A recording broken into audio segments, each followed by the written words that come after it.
السلام عليكم، اهلا بيكم من مركز جراحات الشخير، وبفضل ربنا من نجاح لنجاح. النهارده معانا محمد 26 سنه، شاب يعني زي الفل، صديقي وحبيبي.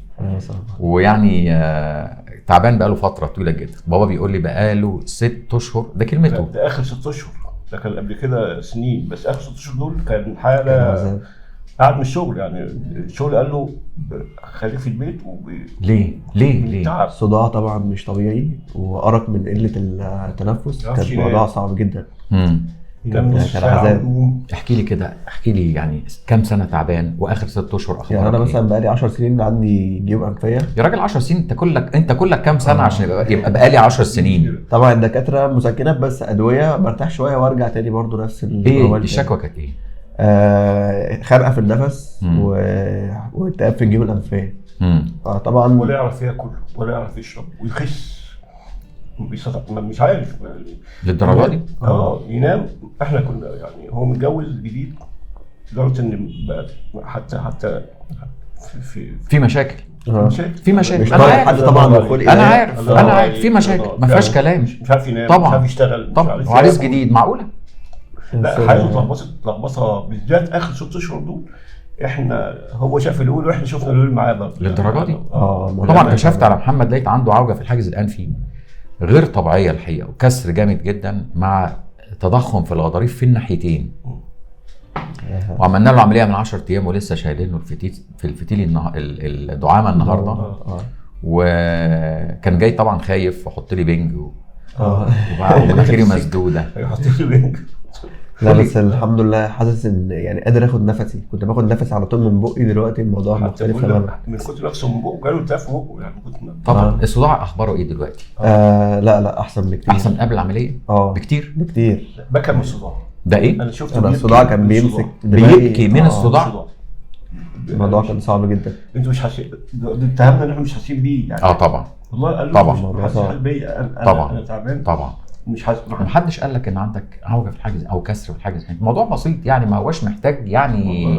كان لفينا على دكاتره مصر كلها مسكنات، كميه علاج جبناها تفتح الخير، وهي بس بخاخات ودواء حساسيه ارتاح مثلا عليه شويه ويرجع مره تاني. الاعراض بقى اكتر كمان. كورتيزون بقى يعني اكتشفت. ده اخر مره الدكتور اداني كورتيزون بكتر ما انا خلاص مش قادر. بنخاف من الكورتيزون طبعا غلط طبعا جدا جدا.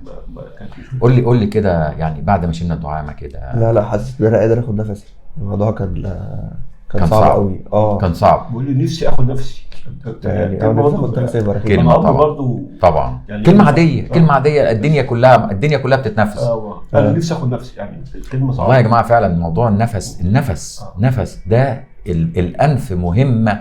ما انا مش عايز اتكلم ولا عايز اشرح. عندي فيديوهات، مئات الفيديوهات عن اهميه الانف، وازاي لازم تبقى مفتوحه، واهميه الناحيتين يبقوا مفتوحين.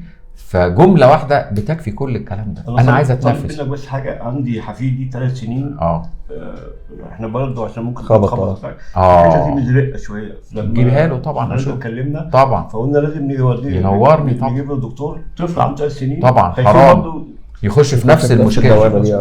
وقع وحس انه والحته دي طبعا. زرقان بسيط. انت قول لي بقى، في الفتره زوجتك لما شافتك بعد العمليه بقى وابتدى النفس يعود بسيط كده لغايه ما شلنا الدعامه، اخبارك ايه والدنيا؟ لا في تحسن مع الاول بكتير، اهدى شويه، لان انا كنت اخر فتره دي كنت عصبي جدا، لان انا مش قادر اخد نفسي خالص. طبعا.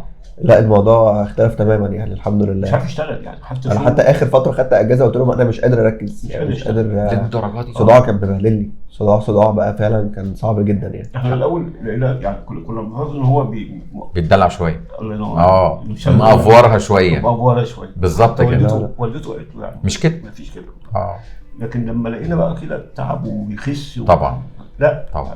هي حتى والدته قالت لا لازم بقى نروح لحضرتك وشوف لنا حل جدي نحل المشكله دي. الحمد لله. الحمد لله. ده لا سلامتك يا محمد. انا سعيد ان انت يعني زي ما بيقولوا الابتسامه دي ما شفتهاش منك خالص، ولا الضحكه دي. بالعكس بيدخل يكشر.